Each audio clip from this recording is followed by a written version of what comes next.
Welcome to Senior Moments, the show where we talk about all things senior, the good, the bad, and the utterly ridiculous. I'm Susan Tomasich, and today I have with me Greg Stark. He is our Administrative Lieutenant from the Calaveras County Sheriff's Department. Welcome, Greg. Thank you for having me. Oh, I'm so glad to have you, and we're going to talk about keeping seniors safe today. Absolutely. Where would you like to start? Well, safety starts in the home, so I guess we can start with the home safety and tips for home safety. Okay. One of the biggest things we recommend for home safety is an alarm system. And generally that's an alarm system that covers all the doors and windows that enter the house with, if possible, a motion detector aspect and possibly cameras. If at best we'd like to have, it's best practice to have something that's monitored 24 hours a day by a third-party recording, like an off-site, and the cameras are recorded off-site. So if somebody does break in, they can't find your media storage and take that with you, and doing so, take the evidence with them. So a cloud storage or something to that effect. Okay. So once you have the doors and windows alarmed, the motion detector and the cameras, the next step on top of that would be putting signs out to let people know that there actually is an alarm there, so they don't break your door to find out that there's an alarm. The sheriff talks about a very memorable case that he had some time ago back in Arnold when he was a patrol deputy. There were several houses on a street, and it had recently snowed, and he followed the foot tracks down the road, and the houses that had an alarm system were bypassed. The houses were without an alarm system, they were broken into, and there were several on the road. So just having that sign out front alerting people that there's an alarm there will have criminals go somewhere else. That's good to know. And if you put notification that there's cameras up, that'll give them, further warning that the camera and the evidence that the camera captures will be turned over to law enforcement. So number one thing for houses is to have, or residences, is to have an alarm system. Okay. I see a lot of those cameras at Costco. There's, I don't know, quite a few. I know the Ring is one brand, and I have something else, and I don't remember what it is. I just put it up there, and I look at it every time the turkeys decide that I need to know they're in the driveway. Yeah, better turkeys than suspect turkeys. That is true. That is true. There are quite a few name brands out there. I would suggest that you do your research, that they're quality, and they hold up to outdoor rigors if you're going to have them exposed to the weather or the elements. But the technology is ever increasing and getting much better as every day goes by. So the price, when the technology goes up, last year's model goes down, and last year's model is perfectly good, and might save you a few dollars, and you'll still get the quality alarm system. That's really good advice. I think I've gotten quite a few bargains by using last year's model, and I got a tablet to listen to a book. I didn't need the latest and greatest. I got one that was $50 that was a couple years old, but all I needed it for was to listen to a book. So, why spend the extra money? If you don't need the features, you don't need to spend the money, and you can use that for something else. Absolutely, like another camera. So what about neighborhood watches? So neighborhood watch is a very good function that basically acts as the eyes and ears of the law enforcement in this area, the sheriff or Angels Camp PD. And what we do is we generally set up a geographical area where neighbors will know neighbors and keep an eye on neighbors. Right. And it's as much as, hey, I'm going to be leaving for a couple days on a trip. Will you watch my house? To I have an Amazon package. I'm going to town. Can you pick it up for me? Right. The common term is porch pirates. It'll help deter that. And if people know, or suspects know that there's an active neighborhood watch in an area, again, that drives down they don't want to be detected. They don't want to be found out. They'll go somewhere else. So having a neighbor look out for somebody, it could be as, innocuous as, hey, I saw a blue car driving around with Arizona plates. That's kind of suspicious. And you talk amongst your neighbors. One of your neighbors can say, oh, yeah, that's my grandchild. He came, and he's visiting for a couple weeks, and he's going back. And, okay, and that kind of lowers everybody's, sense of being alarmed.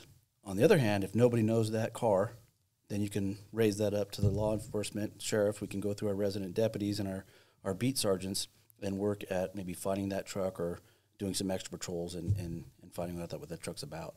And, everybody knows the ebb and flow of their neighborhood and what cars are typically there and what cars are typically not, much more than I will ever know patrolling an area. So having you guys being the Neighborhood Watch program, talk amongst yourselves and discuss that, it's a very effective at deterring crime. And we also have, talking about vacations, if you do go on vacation, our volunteers have what they call a vacation house check. You can fill out a form, tell us what days you're going to be there and which ones you're not. Your neighbor's going to be watering your garden or whatever, and they're driving this car, and they'll go around, and the deputies, when they have time, they'll go check your house to make sure that, there's no bad actors taking advantage of your vacation. I never knew that, so thank you so much. That's a wonderful piece of information to have. Yeah, and it's good for, even if, you notice cars in the area, our volunteers have a marked car, right? And that's just, flying the law enforcement presence in the area. It certainly helps. Yeah. I do remember I was taking care of my neighbor's plants one time when they were gone, and for whatever reason, I got over there late, and I could see someone was there, so I knocked on the door. Nobody answered. So when I went back home, I called, and nobody answered. So then I called again and said, "This is neighbor Susan. If you guys don't answer the phone, I'm going to call the sheriff because I don't know who's in that house right now." And guess what? I got a response. It happened to be their grandson who, was perfectly okay that he was there, right, but they certainly answered then. That's exactly what Neighborhood Watch is about, is making sure that there's that extra layer of protection, and just knowing your neighbor. And it doesn't have to be anything as far as people breaking in. It could be hey, I saw a mountain lion, or I got a lot of rattlesnakes, or there's this going around, and it seems like as far as we get into the technology, we kind of lose the personal conversation and the personal, everyday conversation we'd have with our neighbors. Right. That kind of opens that door, and, the block parties and things like that. It gets you to know your neighbors and just build that stronger sense of community.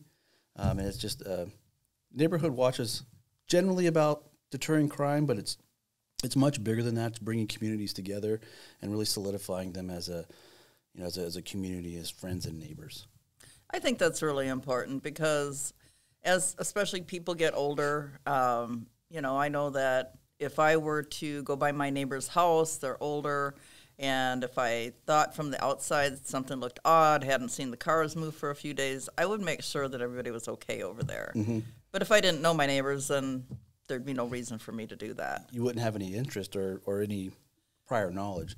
True. And on top of the vacation house checks, we also have a program called You're Not Alone, where let's say your family lives out of the area and you're an elderly person, we can sign you up, again, with our volunteers, and they can do phone checks. They can call you and see how you're doing.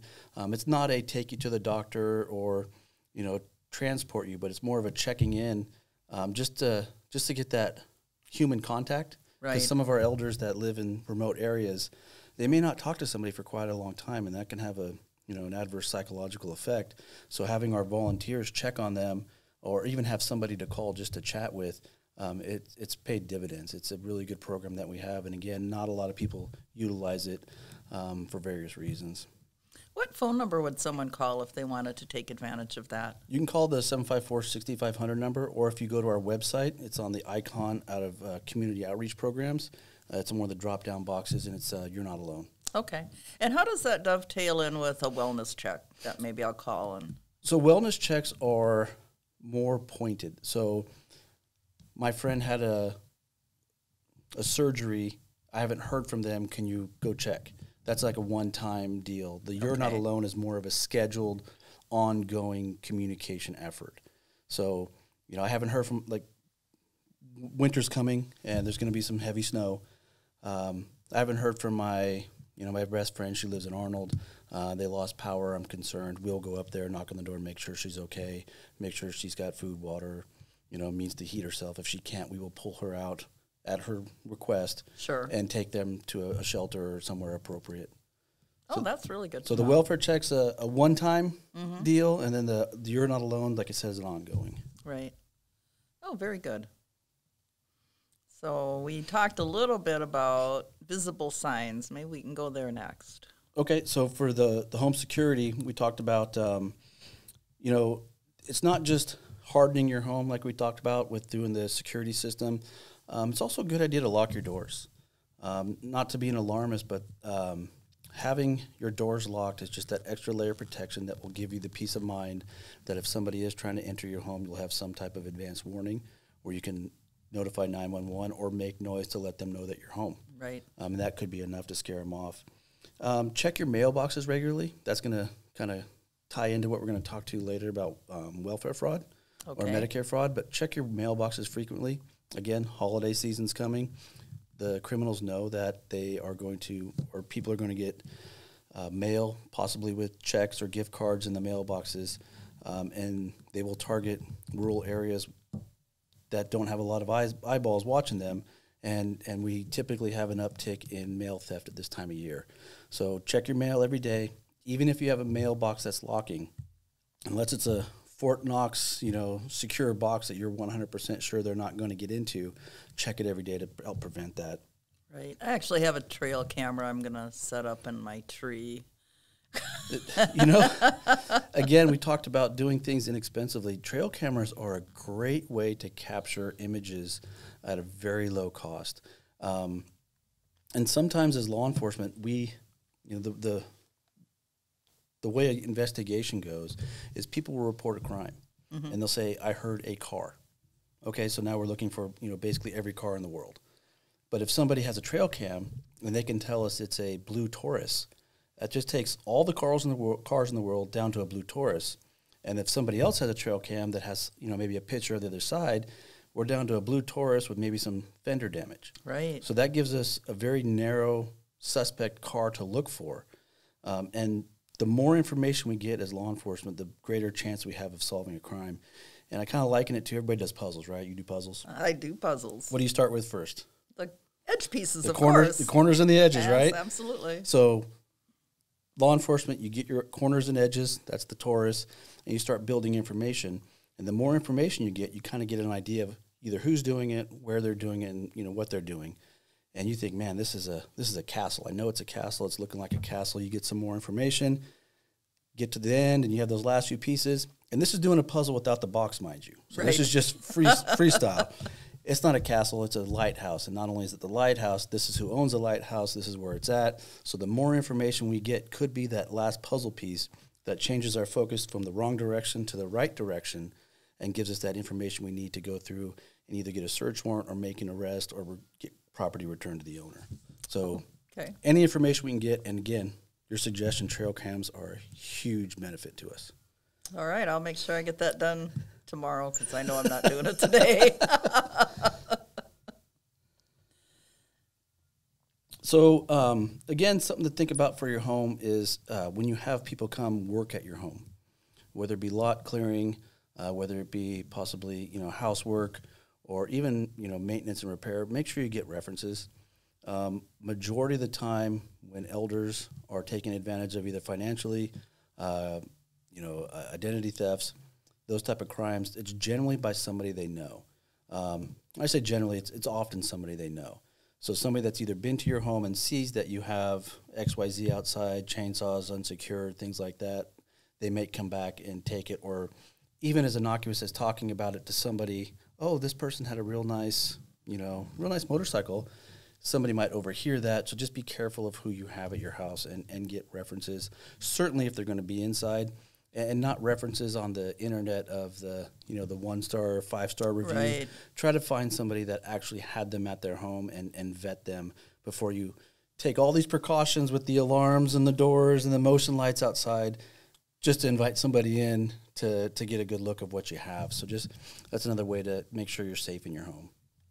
I also try to remind people that they should not let someone that they don't actually know really well, that they live alone. Absolutely. Because that just adds an extra target to that individual's back, in my opinion. Mm-hmm. You're not wrong. And just like law enforcement, we go out and we gather information about, what cars we're looking for.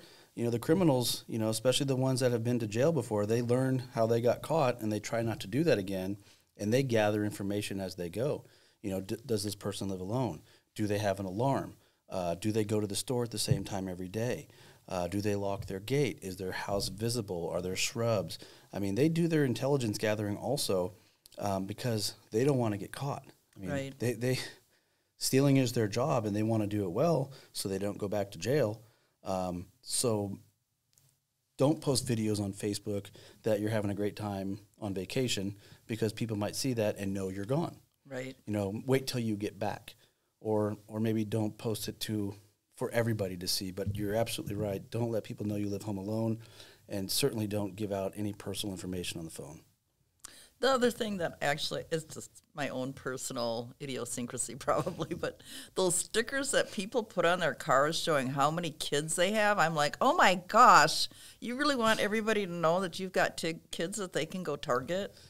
Yeah, that's certainly a possibility. And, you know, people take it to the nth degree. Well, they'll have the cars or the stickers, and they might have names underneath it, or even, you know, like animals or pets. Mm-hmm. And that just, again, is information that people who have nefarious ideologies that they want to specifically harm children, you know, they can say, hey, your mommy told me to pick you up. Well, I don't know you. Well, your mom drives a white van and you have a dog, you know, so that kind of stuff. So if don't give them any information or any ammunition that they can use against you.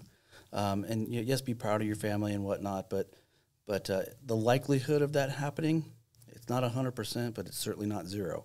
So taking every step you can to make sure that you're protected and your loved ones are protected, you know, every little bit helps. It kind of compounds. You do each act you do for safety kind of compounds itself with a balance of not being so safety oriented that you're hyper vigilant and you know. No, I don't want to be around being scared all day. Yes, yeah. There's that fine line, and you know, it's sometimes people flirt with it one way or the other too much, where they're, you know, too strict or too flippant, but, you know, having that balance and making sure that, you know, you understand what could happen with what you put out there.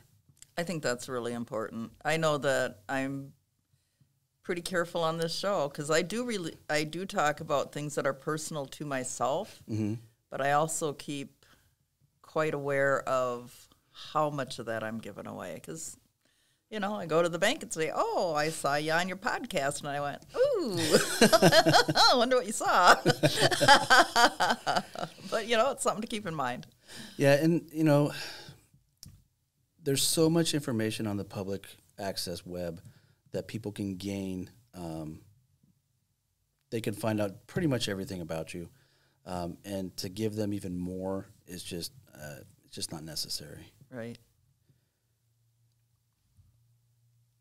So one of the other things we kind of talked about our home is making sure that you have a reflective sign or some type of numbering system that's clearly visible to emergency response. It doesn't have to be just law enforcement.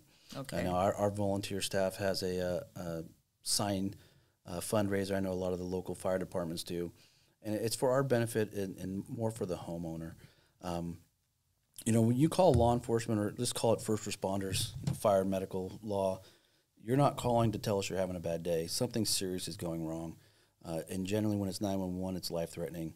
And God forbid that the ambulance is driving up down the road trying to find out where your numbers are, and they're painted the same color as the oak tree. You know, they're very artistic numbers, but they're very hard to see. Right. So having them in a visible, you know, think about it's nighttime, it's inclement weather, upper country has snow, so making sure that sign is clearly visible could be in the minute of getting there swiftly or taking 2 or 3 minutes to go past your house, backtrack, and then fine-tune where you are, as opposed to having a reflective sign out front where they can immediately pull down the driveway. And, you know, if you have a long driveway, make sure it's at the end. Okay. Make sure it's on the same side of your driveway. If your mailbox is across the road, it'd be a good idea to have the numbers exactly at the end of your driveway. And as we talked about earlier, if you have a long driveway or you name your driveway as a private road, when you call for assistance, make sure you tell them nearest cross street, because sometimes if the name of the road isn't registered with us, we may not know exactly where it is immediately. So having all those put in place beforehand could mean the difference of responding in time or being, you know, just a little bit too late. Right. And You know, 2 minutes could be too late. It's a long time. I Yeah, mean, when you're not able to breathe, it's a really long time. if you're choking, it's like you talked about. If you lived alone, and Yeah. you know, maybe you fell and you're having difficulty breathing, or a heart attack. I mean, there's a whole myriad of things that could be happening. Or if somebody's breaking into your home, I mean, just sit quietly and set a stopwatch for 2 minutes, and that's an eternity when you're suffering from some type of emergency. Sure. Now, I have noticed, like, one of my neighbors has a red reflective sign, and then the one across the street has a blue reflective sign, and I think they're both from the same program. Do those colors mean anything? The ones our volunteers do, are typically green with white lettering. Okay. It really doesn't matter what color it is, as long as it's clearly visible, marked at the end of the driveway, and reflective would be best. Okay. And if somebody wanted to access the program through the sheriff's department, how would one do that? Through our volunteer program have a nonprofit organization, and the proceeds from the signs help fund their uniforms and some of their activities. Again, you can call the 6500 number, the 754-6500. Okay. Ask for a volunteer representative. Generally they're volunteering at the front desk, so they can help you rather quickly. Okay. Do you have any idea what those signs cost? Off the top of my head, no, but I know the price margin isn't great, but it's just enough to give them a little extra money in their pocket. It's around $20, $25, and that's a guess. Don't hold me to that. But that's a guess. I was going to say that in Amador County, which is the only one I'm familiar with cost-wise, I believe, and it's been a few years, so it was $20 then, and very easily could have gone up to $25 by now. That's about right with the rising material costs. Yeah, that makes sense. All right. So now that we have our personal or our home secured from security threats, there's also some things you can do to make your home safer. Smoke detectors. I'm going to step out of the law enforcement role and dabble in the fire. Make sure that you change your smoke detectors regularly. The quicker you detect there's a fire, the faster you can get out, and that could be the difference from saving your life of being trapped somewhere, especially if a two-story. Make sure you have fire extinguishers. Make sure they're you know where they are. They're accessible in emergency. Make sure they're not expired, and make sure you know how to use them. Okay. I mean, fire extinguishers aren't something you think about using every day, and when you're under stress, your cognitive reasoning might go out the window. So, just when you replace your smoke detectors, pick up your fire extinguisher. It's a good idea to shake it around a little bit, check the date, review the card, and set it down. So, a 30-second to 45-second review of the fire extinguisher of where it even is. Mm-hmm. I thought it was underneath the sink, but it's not. It's outside, because I was frying a turkey for Thanksgiving. I forgot to bring it in. Just those little steps of, they're not, magnanimous efforts. It's just the ability to recall where something is an emergency and making sure it's ready to go. And I gave my dad a fire extinguisher a whole lot of years ago because he lived in a trailer. Uh-huh. And his response to me was, "Why do I need this? I don't smoke." I thought, well, that trailer can go up really fast, so maybe you need it anyway. Yeah, there's a whole slew of reasons why fires start. I'm certainly not a fire expert, but smoking is one. Right. One of the many, if you will.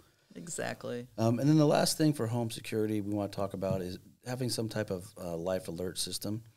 A button you can press if you don't have your phone handy on you, if you do fall, or if you're out in the yard, that you can press to get a monitoring service to render aid or to summon the appropriate emergency services. Okay. Generally, those are a package deal with alarm systems for a few dollars more. And again, that could be the one thing that saves your life if you're out in the garage and you left your cell phone or your portable phone inside and you slip outside. Getting help there, because you could stay there if you're alone, you can stay there for quite a while before somebody does a welfare check or the vacation check comes along. Sure. So having that is a really, really good tool to have on your person. In fact, I had a grandma in South Dakota who was in her basement, I believe, for 48 hours before someone found her. Yeah, we thought 2 minutes was a long time. Yeah. 48 hours is, that's an eternity. Absolutely. Especially if you're in pain, if you got hurt when you fell or, Yeah, that's forever. Yeah, and some of the new Life Alert ones, I believe, will activate because because of the gravity, you fall, and the motion actually activates it. Right, their sensors are that sensitive where it can detect motion and the sudden stop as a fall, and they could initiate the keypad, "Are you okay?" or even start emergency services. Right. Yeah, they've gotten really well. The technology has come really a long way. Yeah, it's gone leaps and bounds from where it used to be. It's just accelerating so rapidly. So now that your house is secure, we need to talk about personal security and your personal information as it stems to fraud. Okay. So again, like we talked about, a lot of times the person is known to the senior citizen about who committed fraud or tried to take funds from them, erroneously or feloniously. The ability to, again, secure your home and secure your personal information starts with, as basic as not answering phone calls that you don't know. Reputable companies will leave a message with a callback number. Generally, the scam phishing phone calls, if you will not, or it'll be a pre-recorded message that's very obvious. Right. And we talked about technology getting better and better with leaps and bounds. Artificial intelligence and the ability to carry on a conversation based upon responses from the person on the phone is getting borderline pretty scary. Right. So when you pick up the phone, it doesn't sound like a recording. You pick up the phone, "Hello, hi, how are you?" And you say, "I'm fine. What can I do for you?" It picks up on those cues, and the AI, the artificial intelligence, will walk you into thinking you're talking to a person, but it's actually a computer that's prepping you to receive your information. Right. So no company, no reputable company will ask for personal information over the phone. They won't need your social security number. They won't need your date of birth. If you've done business with that company before, they generally have that information. And a common one is their computer system crashed and they need to, reboot or re-put your information. And the hook that they use for that is they say, if we don't, then we're going to have to cut off services. And they put some type of, short timeline on that to make you feel that sense of urgency. I'm not sure the psychology with it, but it makes you feel that there's an emergency and it's pressing upon you to do so you want to comply so you don't lose your services, your phone, your propane or water. So that's a very good trick that they use. So if you don't know the number, don't answer it. Let it go to voicemail, and if it's a reputable company, they'll ask to call you back, and never, ever, ever put your personal information over the phone. Those scammers are getting really good, too, because it used to be you could look at a phone number and realize it wasn't right, but now they attach names to them. They attach a lot of different things that typically before I would have gone, oh, this is a person, and I would have answered the phone, but now I don't. Right, and unfortunately, we're at that point. But to be safe, that's, we want things to be the way they were, but they are the way they are. So we need to start taking precautions to, with what's contemporary going on right now, we need to maintain our contemporary security measures, and that's just, again, the world we live in. Right. Sorry. Oh, the county IT department is always stressing that these scammers are going to do something like make it sound like an emergency so you don't take the normal precautions that you would have. You kind of go into a different mindset. Mm-hmm. So I think that's really important to know. And the other thing is that there was a supervisor in Amador County who actually ended up sending, $400 or $500 in gift cards to somebody because, again, she was busy. She is a very smart person. She's very aware, but they caught her at just the right time. She thought it was her friend, so, $400 or $500 all of a sudden, poof, gone on gift cards that they requested. And, it's embarrassing, but I guess it's good to talk about it so that you know that you're not like the biggest idiot in the world because somebody took advantage of you. That's exactly right. They are taking advantage of you, and they're and I don't use this term lightly, they're preying upon people's genuine wanting to believe that people are generally good, Right. and they are preying upon your willingness to help. Absolutely. I want to help with the situation. I feel like I can be of help. You're giving me how to help, and you're getting my buy-in with the timeline that you talked about. Right. And yeah, there's been some people that generally wouldn't do that fall prey to that just because they are in their heart they're thinking that they're helping, and that's part of the scammers. They know that. I mean, they've spent a long time honing their craft of how to. And I was kind of hit me one time. They wouldn't do it if it didn't work. That's true. if everybody said no and it never worked, they would do something until it did. So it must be working because, like we talked about, it's happening, and they're not going to do things that are not fruitful. That is true. So again, don't wire money. If it's too good to be true, it is. Anything that you're willing to participate in can be verified through making sure that it's a reputable company, and their emergency does not have to be yours. So if they do the I'm on a time frame or this or that or this is going to happen before that, well, I guess it's going to have to happen, and that should be some red flags. And generally, we look back on these, and we have conversations with the victims. They'll point out, I missed that red flag. I missed that red flag. That was a very subtle one that I missed. The cues are there, but again, their willingness to help kind of overrides their sensibility. Yeah. Which is, it's unfortunate. I mean, getting preyed upon by somebody, like you said, it's embarrassing. And sometimes people don't report it because they are embarrassed. But it's one of those things where it happens to the best of them. Absolutely. And sometimes I think people don't report it because they don't think it's going to do any good. But I report everything to my credit card company, whatever, because I just feel that if you don't keep reporting it, then nothing's going to get done. If you keep reporting, then hopefully, eventually.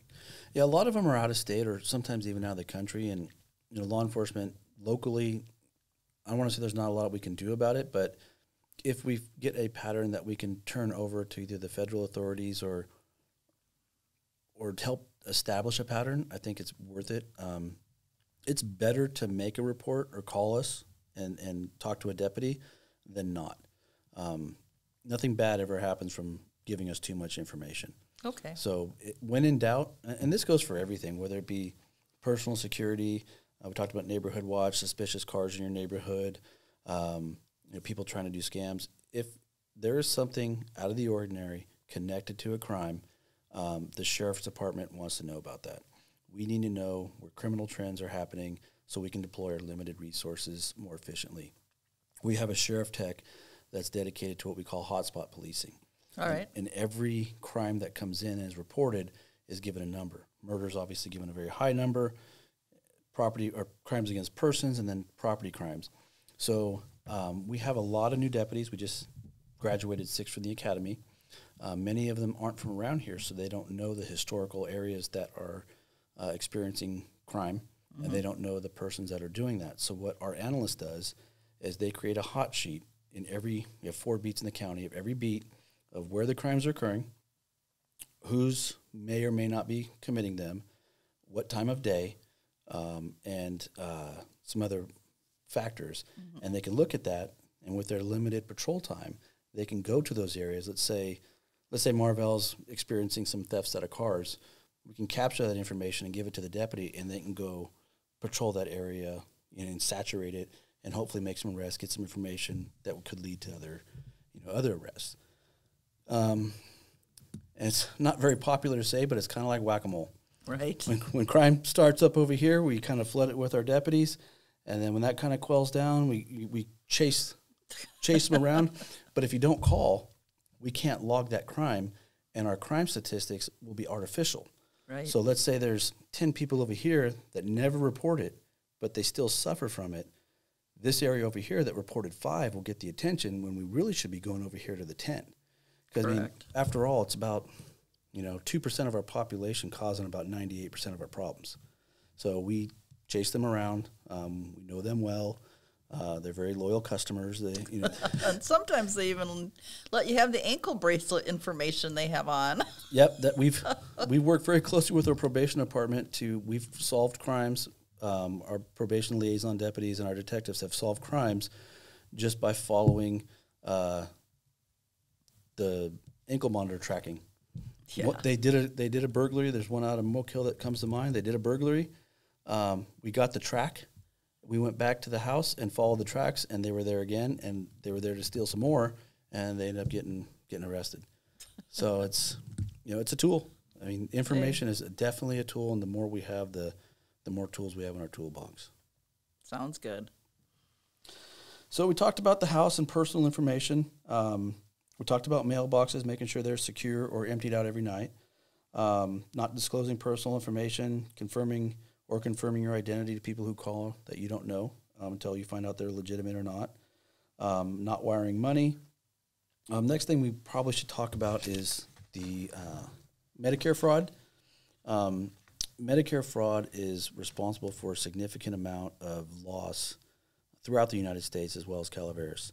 And there's some tips you can do to make sure that, again, you harden yourself, or I shouldn't say harden yourself as a target. Right. From suffering that. And it's basically Medicare being billed for services or supplies that you don't get. And that can be as from somebody receiving your personal information and filing false claims. Could be through in collusion with a doctor or physician or physician's assistant, what have you. But in doing some research for this, they want you to remember your 4 R's for fighting fraud. And the first R is record doctor appointments and visits. That means some type of written, either electronically or written documentation of when you went. So if you do get billed for something, let's say your doctor's appointment was on the 12th of October, and they try to bill you for the 12th of November, that's going to pop out of, you can research your records, because if people are like me, if I don't write it down, especially things that happen in the past, I'm pretty good with things coming up. Right. But once they pass, I don't have the bandwidth to hold it up here. It'll go away. So making sure you have those records that you can look back on, that they're accurate is pretty important. The next R is review claims, and that will help you track to make sure that the doctor's appointments that were scheduled are the ones you got tracked or charged for, and then reporting suspicious fraud to the 1-800 Medicare fraud investigation is key, or you can call the sheriff's office and we can assist you with that. And then the last R would be remember to protect your Medicare number. Again, that's the Social Security number for your medical benefits. Protecting that, not giving it out, making sure that you don't save it on your computer, making sure that you input it every time and it's not captured in the web. Right. It's just as important to make yourself, again, harder to be a victim, and making sure that these 4 steps will help with that for sure. And I also had somebody recently tell me I need to get my Medicare card out of my purse and only carry it when I know I'm going to need it. That's a very good point, and we can expand upon that past your Medicare card. I mean, do we all need to carry every one of our credit cards if we're going to the store for a short trip? So if your purse is stolen, you don't lose everything. Right. Do we maybe streamlining some of the stuff that's in there? Like years ago, we used to tell people, put your driver's license number on your TV and everything. Well, with the explosion of identity theft, we've stopped telling people to do that, because now they have your ID, your driver's license number, and they have your home address, and they can, again, make yourself an easier target. Sure. So we've learned from that, and we're learning that if they take your whole purse, do you need everything in your purse? And you make up a very good point of, if you're not going to the doctor's office, why do you need your medical card? Because if it's an emergency, you'll get treatment, and you can get them the number later on. That's a very good point that most people don't realize. They just have everything in one spot. Yep. Well, I didn't. I had to have somebody tell me, so. You don't know till you know. That's right. Absolutely. So one of the things we touched about is our volunteer program, and we have a very robust system at the Sheriff's Office. We have basically two branches of volunteers at our office. The volunteers that work our front office, they do patrols, they work our substations, they do a lot of the things that will free up deputies' time to go out and confront criminals, filing paperwork, things of that nature. They're invaluable to us. We couldn't do what we do if we didn't have them. They are looking for people to help out. The other branch we have is a volunteer search and rescue team that works under the umbrella of the Sheriff's Office, and they go out for looking for lost or injured persons in the woods. And the two common things I get responses from people of, we're looking for volunteers for the office, and we're looking for volunteers for search and rescue. I always get, well, I could never do that. Well, we need people to dangle from ropes and jump into rivers and, hike mountains. And we also need people to run the radios, keep logs, keep clue logs, do mapping systems. So we have people on our team from 25 years old all the way up to 88 years old. There's a place for everybody in the Sheriff's Office. And anybody who's listening, who's interested, please contact us. There's a short background process. They're a wonderful group of people, both the search and rescue side and the patrol office side. And it's a great way to help your community. It's a great way to get involved. And believe it or not, we actually have a really good time. It's there's lawyers. We've had people that climb Mount Kilimanjaro up to somebody who's never done anything. I've never been in the woods. I've never filed a piece of paper. We provide all the training that you'll need up to your comfort level. Right. And you actually need people to hand out drinks and sandwiches and stuff like that, too. Yeah, so the tip of the spear is just the one part. There's the whole supporting cast. And if we don't have the whole supporting cast, somebody's got to do it. Right. And there's, like I said, there's certainly a spot for everybody. So I do remember, because it's coming at the holidays are coming up, and I remember a few years ago there was like a gift basket scam. So people would come to your door and they'd have this big fancy gift basket, and somebody ordered this for you and blah, blah, blah, and all you need to do is give me $5 because I have this, I don't know, delivery fee or something. Oh, no, I can't take cash. I need to take your credit card. And then suddenly they've got your credit card. Right, and that boils down to, if it's too good to be true, it is, and protecting your personal information. Why somebody wouldn't be able to take cash, that just doesn't make sense. It spends just as good as credit cards. But it certainly does. But the big payoff isn't the $5 that they get from your credit card. It's having that information, and they can use that, and they can go buy goods, and then they can even sell it to somebody else. And having that, it's amazing what somebody can do with a credit card, even when they're expired or reported as stolen. There's still some value to that because that leads them down through technology that I'm not completely sure about to other areas of your personal information. It's very convoluted. Yeah. So you bring up a good point. Holidays are coming. Some things to think about. When you go shopping, try to go with a buddy or somebody safety in numbers. Again, criminals don't want to be found out, and if you're walking around with large bags, you may be preoccupied, and you could present yourself as a possible victim going to a car, maybe being distracted. You leave your purse in the cart while you're looking at things. Having somebody with you is a huge deterrent. Making sure that you don't have your Christmas tree, certainly display it in the window, but when you're gone, shut the curtains. Make sure there aren't Christmas boxes or presents piled up underneath it for somebody to, get there before you. Sure. The Grinches are real. Okay. And then after Christmas, something people rarely think about is don't put your boxes of what you got out on your front, like if it won't fit in the can. Right. Smash it up. So if you bought, somebody got a computer system or a gaming system, don't put that box outside for somebody to see because now they know you have a new Xbox. Or don't put the giant big screen TV out there because they know you have a big screen TV. Right. Those little cues are, again, they're out there looking, they're paying attention, they know this is the holiday season, and they know this is a time where they can, get more things to steal. Right. All right, so we are just about out of time. Is there anything that we haven't talked about you really want to hit?